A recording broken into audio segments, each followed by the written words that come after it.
From the studios of Atlantic Television Network in Port Harcourt, this is ATN International News. Let's take a look at the headlines. Drone attack kills at least 21 civilians in Mali. Massive drone and missile attack kill 3. Alaska landslide kills 1 person and injures 3. Protesters urge Mexican president to respect democracy. Israel launches more strikes on Lebanon. Former England manager Ericsson dies at aged 76. These and more stories to come your way in a moment. Please do stay with us.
And now the news in detail. So we begin with Africa.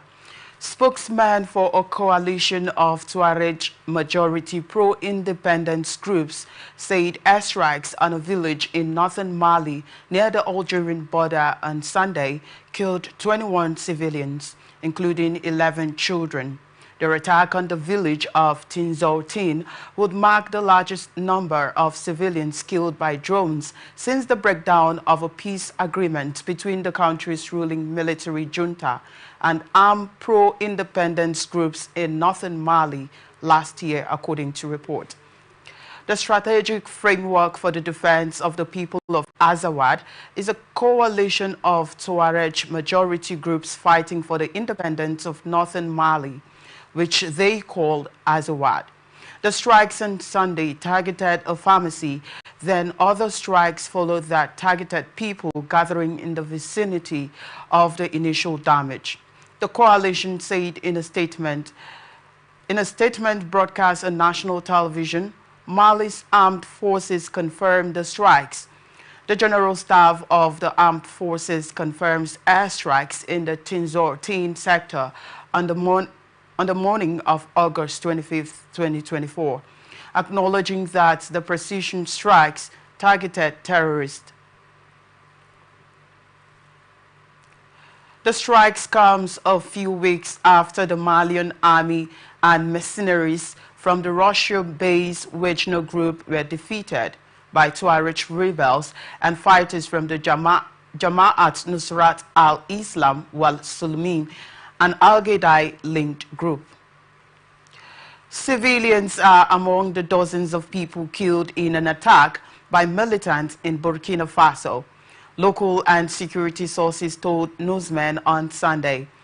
Soldiers and members of a civilian force that supports the military volunteers for the defense of the fatherland were also killed, according to report. ATN gathered that jihadist rebels affiliated with Al-Qaeda and the Islamic State group has waged a grinding insurgency since 2015 in Burkina Faso that has killed thousands and displaced 2 million people. Report says the latest attack was carried out by armed men in the village of Barsalogo in north-central Burkina Faso on Saturday. Meanwhile, the Communications Minister Rimtalba Jean Emmanuel Odrego denouncing what she termed as cowardly and barbaric attack, adding that it was carried out by hordes of criminals.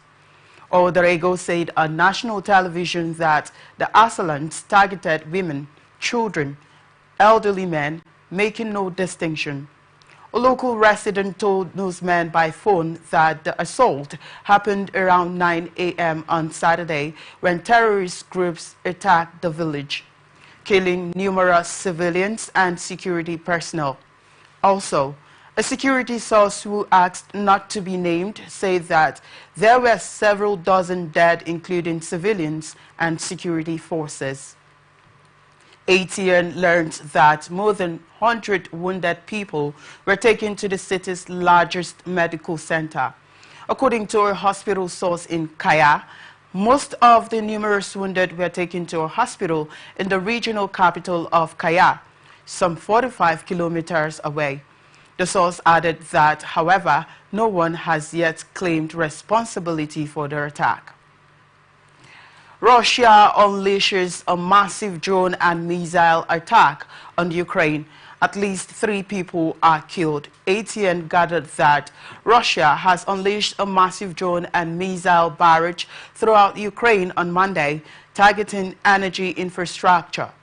At least 3 people were reported killed and power cuts were reported across the country. The barrage began around midnight and continued beyond daybreak in what appeared to be Russia's biggest attack against Ukraine in weeks. Ukraine's Prime Minister Denis Shmyhal said on Monday that Russian forces fired drones, cruise missiles and hypersonic ballistic Kinzhal missiles at 15 Ukrainian regions, more than half of the country this morning. He called on Ukraine's allies to provide Kyiv with long-range weapons and permission to use them on targets inside Russia. According to Ukraine's efforts, there were multiple groups of Russian drones moving toward eastern, northern, southern, and central regions of Ukraine, followed by multiple cruise and ballistic missiles. Explosions were heard in the capital, Kyiv. Power and water supplies in the city have been disrupted by people were killed, 1 in the western city of Laks, 1 in the central Dnipropetrovsk region, and 1 in the partially occupied Zaporizhia region in the southeast, according to local officials. 13 others were wounded, 1 in the Kyiv region that surrounds the Ukrainian capital, 5 in Laks, 3 in the southern Mykolaiv region, and 4 in the neighboring Odessa region. Blackouts and damage to civilian infrastructure and residential buildings were reported across the country, from the region of Sumy in the east to the Mykolaiv and Odessa regions in the south, to the region of Rivne in the west and Sum in the east that borders Russia. Local administration said that 194 settlements were in a full power blackout, while 19 others had a partial blackout. Ukraine's private energy company, DTEK, introduced emergency blackouts, saying in an online statement that energy workers throughout the country work 24/7 to restore light in the homes of Ukrainians. In the wake of the barrage and the power cuts, regional officials all across Ukraine were ordered to open points of invincibility, shelter-type places where people can charge their devices and get refreshments during energy blackouts. Prime Minister Shimyal said such points were first opened in Ukraine in the fall of 2022 when Russia targeted the country's energy infrastructure with weekly barrages. In neighboring Poland, the military said Polish and NATO air defenses were activated in the eastern part of the country as a result of the attack. In Russia, in the meantime, officials reported a Ukrainian drone attack overnight and on Monday morning. 4 people were injured in Russia's central region of Saratov, where drones hit residential buildings in 2 cities. One drone crashed into a residential high-rise in the city of Saratov, and another hit a residential building in the city of Angels, home to a military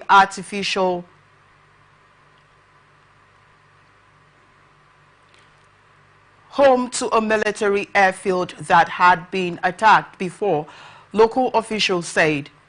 Russia's defense ministry said that a total of 22 Ukrainian drones were intercepted overnight and in the morning over 8 Russian regions, including the Saratov and Yaroslav regions in central Russia. Authorities say 1 person has been killed and 3 others injured by a landslide that prompted a mandatory evacuation in the Alaska city of Ketchikan. 3 people were transported to Ketchikan Medical Center following the landslide, which struck around 4 p.m. on Sunday, damaging homes and infrastructure. The Ketchikan Gateway Borough and City of Ketchikan said in a joint statement on Sunday that Alaska Governor Mike Dunleavy declared an emergency for Ketchikan, while Borough Mayor Ruth Nidal and City Mayor Dave Kiefer issued a separate emergency declaration. Kiefer said the loss of life was heartbreaking and his heart goes out to those who lost their homes.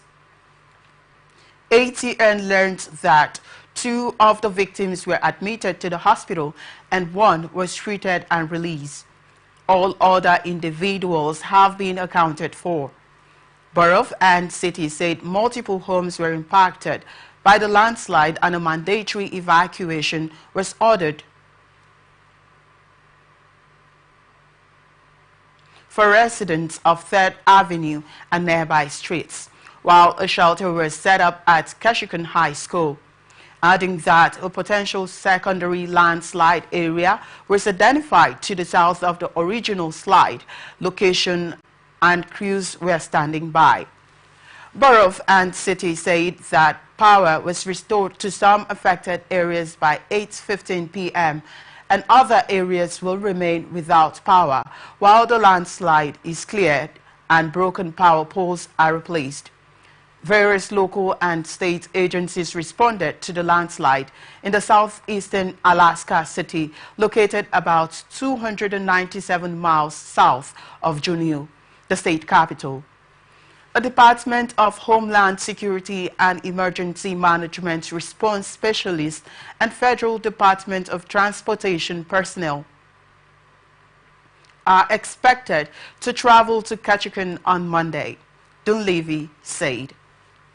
Former President Donald Trump on Monday is expected to tie Vice President Kamala Harris to the chaotic Afghanistan war withdrawal on the 3rd anniversary of the suicide bombing that killed 13 service members.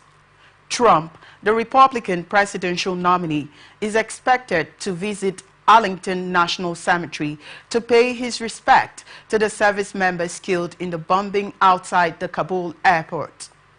Trump will then go to Michigan to address the National Guard Association of the United States conference. Monday marks 3 years since the August 26, 2021 suicide bombing at Hamid Karzai International Airport, which killed 13 American service members and more than 100 Afghans. The Islamic State group claimed responsibility for the attack. The Biden administration reviewed the withdrawal from Afghanistan, stating delays were due to Afghan government military and U.S. assessments. The top 2 U.S. generals criticized the administration's inadequate planning, with General Milley urging for a residual force of 2,500, instead opting for a smaller force of 650. Protesters took to the streets across Mexico on Sunday in the latest opposition to President Andrés Manuel López Obrador's proposed judicial overhaul and other moves by the governing party that critics say will weaken democratic checks and balances. ATN gathered that demonstrators rallied in Mexico City as well as in Michoacán, Puebla, León, Jalisco, Oaxaca, Veracruz, and other states to voice worries about changing the judiciary, particularly making judgeships subject to election. Many protesters are also upset by a proposal to do away with independent regulatory agencies. In the capital, throngs of people, many of them federal court workers and judges on strike, ended their march outside the Supreme Court building in the heart of the city, waving flags reading "Judicial Independence" and "Respect Democracy," following big electoral victories in June by the President's Morena party and its allies.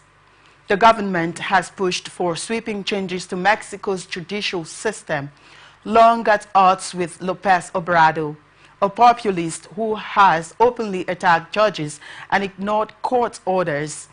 His proposal includes having judges elected to office, something analysts, judges, and international observers fear would stack courts with political biased judges with little experience.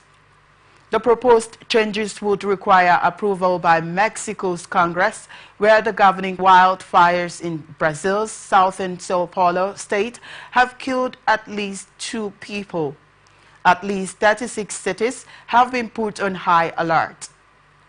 São Paulo State Governor Tarcísio de Freitas said local and federal authorities were stepping up efforts to control the flames. The fires have raged in the region outside the city of São Paulo, one of Latin America's most populous cities with more than 11 million residents. ATN learned that at least 7,300 government workers and volunteers had been deployed across the state to contain the advance and put out these fires. The Freitas told journalists warned that the flames spurred on by a heat wave and a drought may be fanned by strong winds.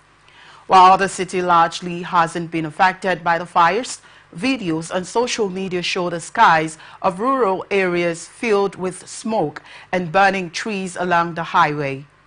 The government says that in the city of Urups, two employees working at an industrial plant died on Friday while trying to fight back a fire, but provided few other details.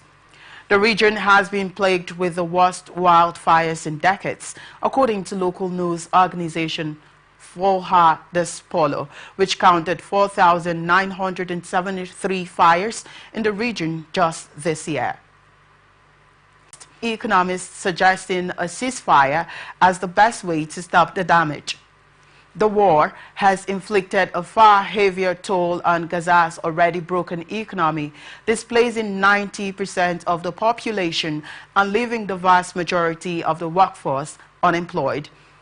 All banks in the territory have shut.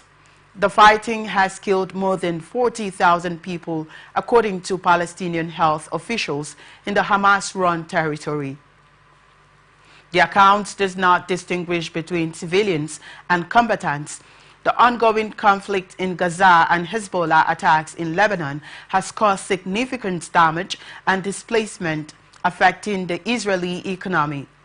The prolonged conflict has led to increased costs for rebuilding, compensation for victims, and military spending. The conflict has also negatively impacted tourism, affecting thousands of workers and small businesses. The war's duration remains uncertain, with some relying on government aid to survive. The situation is worse than during the COVID-19 pandemic. Israeli ports experienced a 16% drop in shipping in the first half of 2023 compared to the same period in 2023. The war began on October 7 with Hamas militants killing 1,200 people and taking 250 hostages. The war's total cost could amount to $120 billion, or 20% of Israel's GDP. Major airlines have suspended flights in and out of Israel to A, warning that the conflict in Gaza could last into 2025. The Finance Ministry reported a deficit of over 8% of GDP, exceeding the 6.6% projected for 2024. The downgrade and deficit have increased pressure on the Israeli government to end the war and reduce the deficit, which could require unpopular decisions like raising taxes or cutting spending. Former central bank chief Clark said the situation is unsustainable while maintaining fiscal frameworks and promoting growth. The unemployment rate has dropped to 3.4% in July, but the figure rises to 4.8% when considering Israelis forced out of the labor market. Many small businesses have closed due to reserve military duty, and 75% of them have closed since the war began.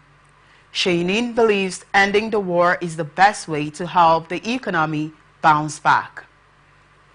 After a short-lived calm following a heavy exchange of strikes between Israel and the Lebanese militant group Hezbollah, fighting resumed today, Monday. State media and witnesses reported that Israeli strikes targeted the Lebanese border village of Tar Harfa and in the area of the coastal city of Sidon on Monday. A car was hit in the latest strike. It was not immediately clear whether there were casualties.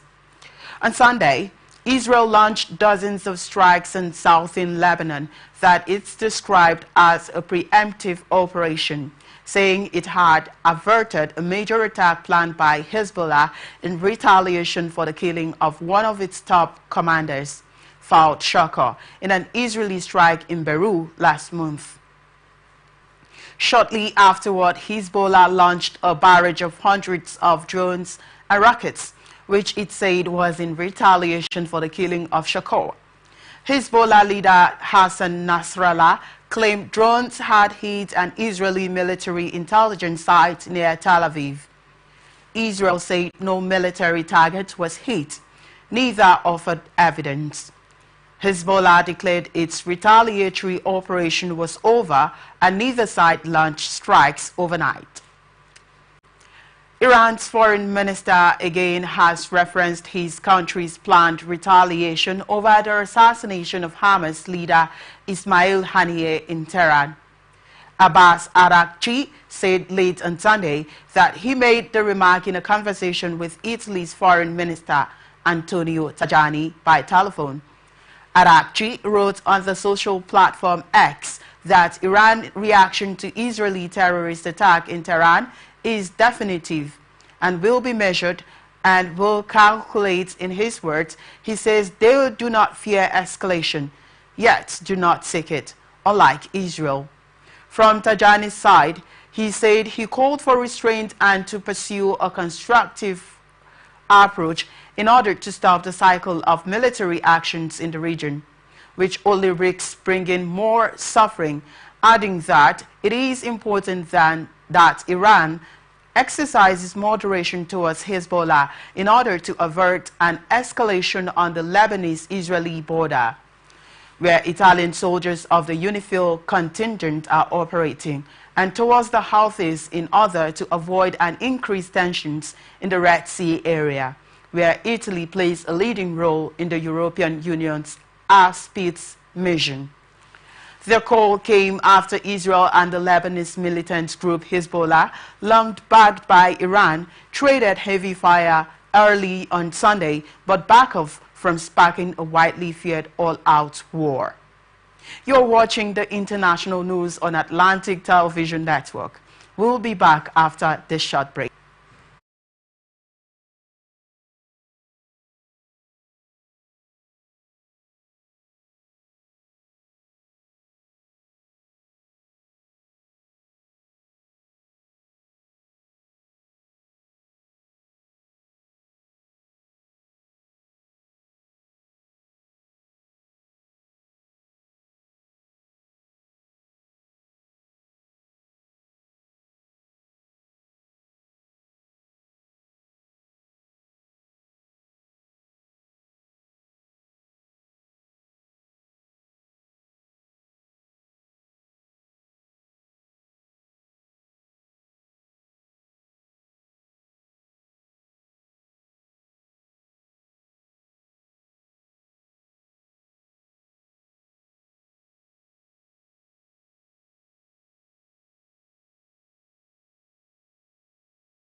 Welcome back to the broadcast of the international news on Atlantic Television Network.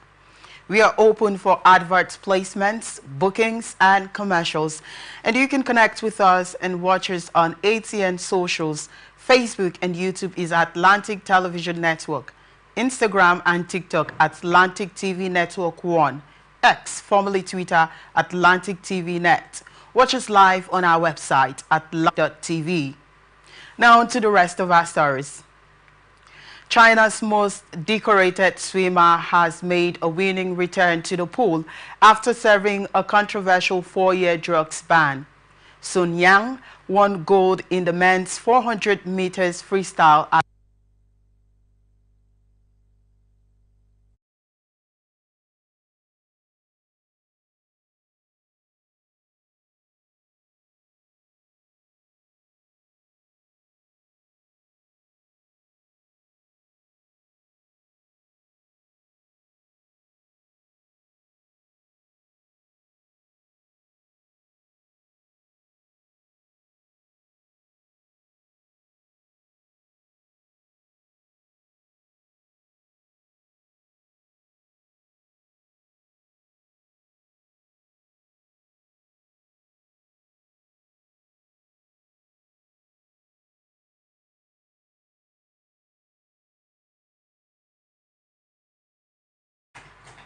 National Summer Swimming Championships in Haifa on Sunday and then broke down while speaking to reporters. He had been previously vilified by many in China as a drugs cheat, but his return was praised across state media. His win on Sunday comes shortly after a highly publicized anti-doping. Its athletes were being unfairly targeted. In a tearful poolside interview with reporters, the 32-year-old thanked those close to him for helping him get back to competing. Sun was suspended by the Court of Arbitration for Sport in 2020 for refusing to provide samples for testers who had visited his home in 2012. Sun became China's first male swimmer to win an Olympic gold when he came first in the 400 meters and 1,500 meters freestyle races in London. 4 years, he followed his up with gold in the 200-meter freestyle at the Rio Olympics. But his career came crashing down when anti-doping officials visited his home in 2018 for an out-of-competition test. Sun and his team said the testers lacked the proper accreditation and refused to cooperate with them. According to the testing team, a member of Sun's entourage smashed a vial of his blood with a hammer to prevent them from departing with the sample. Sun, who had already been suspended for 3 months in 2014 for using the banned substance trimetazidine, denied any wrongdoing, and he was officially cleared by swimming's governing body, FINA. 2 years later, However, Court of Arbitration for Sport overturned the decision and ruled that Sun had refused to cooperate with the sample testers. He was given an 8-year ban, which was later reduced to 4 years and 3 months on appeal, as he had never technically tested positive for any banned substances. Sun was allowed to keep all his medals. His victory on Sunday was widely hailed in Chinese state media outlets, whose posts on social channels were flooded with positive comments. Philippines has confirmed 2 more monkeypox virus infections of the milder Clade 2 variety. Its health ministry said on Monday, bringing the number of active cases to 3 according to country's health ministry. The health minister, Todro Habosa, said in a statement that they continue to see local transmission of monkeypox Clade 2 in the Philippines, in Metro Manila in particular. The newly confirmed cases were a 37-year-old male in Metro Manila who had rash on his body last week and was brought to a government hospital, and a 32-year-old male from the capital who had skin lesions on his body.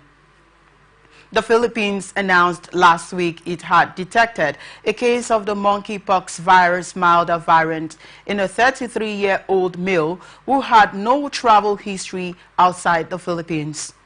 The 3 cases this year means the Philippines has had 12 laboratory-confirmed cases since July 2022.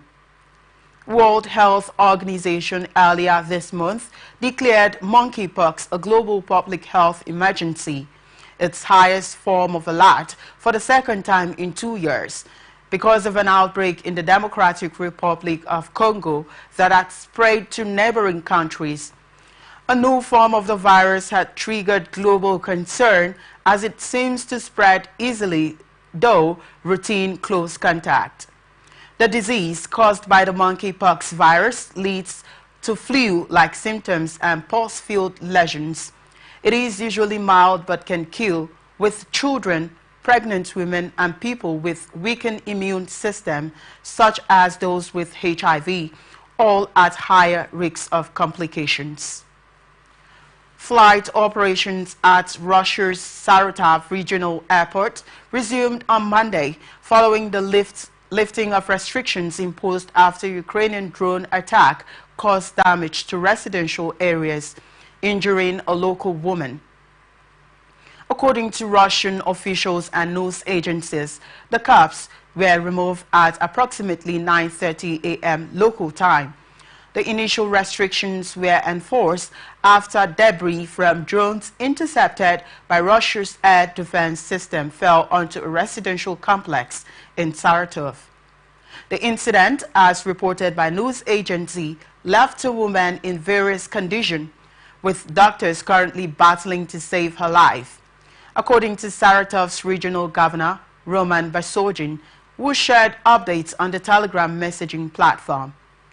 The Russian Defense Ministry confirmed that its air defenses successfully neutralized 9 drones over the Saratov region. The region is located about 900 kilometers from the Ukrainian border, making it a significant distance from the ongoing conflict zone.